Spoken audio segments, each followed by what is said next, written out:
इस वक्त हमारे साथ नंदिता गर्लो साहब और मिनी साहब हमारे साथ मौजूद हैं और रिसेंटली जो इंसिडेंट हुआ अमरोहा में उसके बारे में हम थोड़ा चर्चा करेंगे और दूसरा बारे में भी हम चर्चा करेंगे जैसे कि एपीडीसीएल को लेकर के वो किस तरह से अभी पदक्षेप ले जाए। वो देखा जाता है कि बहुत सारा जगह में इस तरह से जो लीकेज है उसके बारे में हम थोड़ा चर्चा करेंगे। और पहले हम मैडम को धन्यवाद देते हैं हमारे नोटिस लैब में जो न्यूज़ पब्लिश होने के बाद आपने जो एक्शन लिया साथ साथ में।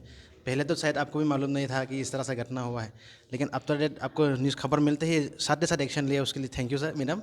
और अभी कंडीशन कैसा है, वो कैसा है? पहला ऐसा था कि आप लोगों का न्यूज़ का 3 दिन पहले जब हम सिलचर में था तब मैं ओएसडी का तरफ से एक फ़ोटो मिला था ये बच्चा का। तभी हम लोगों ने स्टार्ट किया है पूछने के लिए कि कहाँ कहाँ का है कैसे है। तो वो लोग थोड़ा रेजिस्ट किया है हम लोगों का उस टाइम में। तो फिर अल्टीमेटली 2 दिन बाद में आप लोगों का तरफ से न्यूज़ निकला है और हम लोग तब में उन लोगों को कन्विंस कर सका है कि हम लोगों कुछ कराने के लिए हेल्प करेगा बोल के, और हम लोग हेल्प किया है। फ़िलहाल अभी कंडीशन उसका कैसा है ये तो हम बोल नहीं सकता है, because because it depends on the उसका पिताजी लोग उनका ऊपर में डिपेंड करेगा, और ऐसे पब्लिकली बोलने के लिए भी नहीं है। When somebody is in a very sad and critical state, it is always the responsibility of the own individual to speak on that. हम जितना भी मालूम होने से भी बोल नहीं सकेगा, but my responsibility was to make that कि वो बच्चा को अच्छा से क्योर हो जाए, और डॉक्टर्स लोग के साथ में बात किया है। और कोशिश में ये रहेगा कि मे द बेस्ट हेल्थ फैसिलिटी उसको मिले।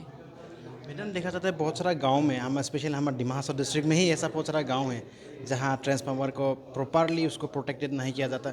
उसका ऊपर मैं कुछ सोच रहा है क्या इस प्रॉपरली प्रोटेक्टेड ना होने की वजह से इस तरह से घटना हुआ है? यहाँ में दो तरीके के लैब्स है। One is from the awareness of the public also, कि हम लोगों ने इतना अच्छा से डिमेरिट्स क्या है वो नहीं देखता है। और हम लोगों का डिपार्टमेंट की तरफ से भी this is an ongoing process. जैसे हम लोग नहीं बोल सकता है कि ये क्यों नहीं हुआ है, ये ऑनगोइंग प्रोसेस है, ये होते रहेगा। फेस बाय फेस में करके करने का कोशिश में है। तो ये सभी not only in our district, in the rest of Assam also ये फेस वाइज में होता है करके ये हो जाएगा। बाकी मैडम अब बहुत दिनों से आप एपीडीसीएल को एक तो एज ए मिनिस्टर आप देख रहे हैं, बहुत दिन हो गया है। अभी कैसा चल रहा है? बहुत दिन पहले आपने बोला था कि हमें कि और कुछ हमको अध्ययन करने दो, उसके बाद जान लेंगे हम, उसके बाद चर्चा करेंगे। अभी कंडीशन कैसा है एपीडीसीएल का अभी? पब एपीडीसीएल एक जैसा डिस्कॉम ऐसा है कि लाइक ये डिपार्टमेंट ऐसा है कि आदमी को रीच आउट करता है, बच्चे हो बुरे हो एवरीडे, ये ज़रूरत वाला डिपार्टमेंट जैसा है। One of the most important ऐसा है। हॉस्पिटल में बोलिए, ऑफिस में बोलिए, बिना ये से कुछ नहीं चलता है। So keeping that into consideration, Assam जैसे आगे उन्नति कर रहा है, I think that we are trying to reach more. और in terms of national level also हम लोग ने बहुत ही अच्छा काम किया है। We have got somewhere 14th position in distribution, उसका लेवल में आ गया है। एंड देन वी आर, ये नेवर एंडिंग प्रोसेस है। हम लोगों ने कोशिश करते का, we will not say that ये अभी एक स्टेज में आ गया अगर कुछ करना नहीं पड़ेगा, ऐसा नहीं है। This is a never ending process, ये चलते ही रहेगा। और कोशिश है कि पब्लिक को जितना बेनिफिट करने के लिए स्कीम्स आ रहा है, जितना पब्लिक को फैसिलिटी देने के लिए स्कीम्स आ रहा है, वो सब स्कीम्स को हम लोगों up to the ground level reach कराने के लिए कोशिश में है। और I am thankful to all my departmental officers and the staffs की वो लोगों बहुत ही कोशिश कर रहा है उस वो कंडीशन में पहुंचाने के लिए। मैंने देखा जाता है कि बेसिकली बहुत हमेशा ड्राई सीजन में या फिर मौसम सीजन में देखा जाता है लोड शेडिंग हो जाता है ज़्यादा। बहुत सारा जगह में जो करंट का जो इश्यूज हो जाता है लोगों के लिए नहीं मिलने की वजह से, उसके लिए कुछ नया कुछ प्लानिंग प्रोजेक्ट ले रहा है क्या? ऐसे जैसे प्लानिंग प्रोजेक्ट वैसे तो नहीं है।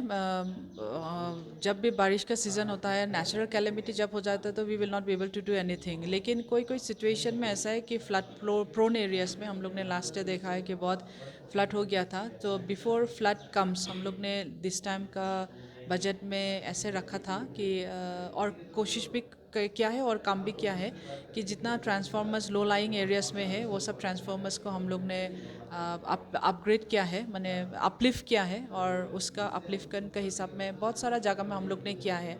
एंड इट इज़ जैसे ऐसा like it is a continuing process. हम लोग कोशिश हमेशा रहेगा कि जहाँ में इन टर्म्स ऑफ इमरजेंसी वो तो करते रहता है। बारिश की वजह से बहुत ही प्रॉब्लम आता है, but then at the same time हमारा जितना भी फील्ड स्टाफ्स है दे आर वेल इक्विप कि वो लोग बारिश है बोल के आदमी को कारण नहीं देता, ऐसे नहीं है। वो लोग डाई हार्ट होके कोशिश करके काम करके दिखाता है। सर ये लास्ट ये जो जो ट्रांसफार्मर को वो प्रोटेक्शन देने के लिए कुछ सोच रहा है क्या नया कुछ ये ऐसे हम बोला है ना, this is an ongoing process, it has definitely, खाली वो उस दिन का इंसिडेंट का वजह से नहीं, but this is always an ongoing process. जो दिस गार्डिंग ऑफ इट ये हम करेगा बोलने से नहीं, we have to get it in a scheme and then when the central government gives it, हम लोग इसमें प्रोटेक्शन के लिए है, there are few schemes and वो कोशिश में है और करते रहेंगे। ठीक है। तो ये था नमिता गरलो साहब जो पावर मिनिस्टर है, उन्होंने बताया कि ये जो इंसिडेंट हुआ है अमरावसर में, जिस तरह से डिजास्टर हुआ है उसको आगे फ्यूचर में ना हो, इसकी वजह से काफ़ी सारा उन्होंने वो विचार कर रहे हैं, चर्चा कर रहे हैं कि आगे किस तरह से इसको प्रोसेस किया जा सकता है। इसी के साथ मैं Surya north east live half long.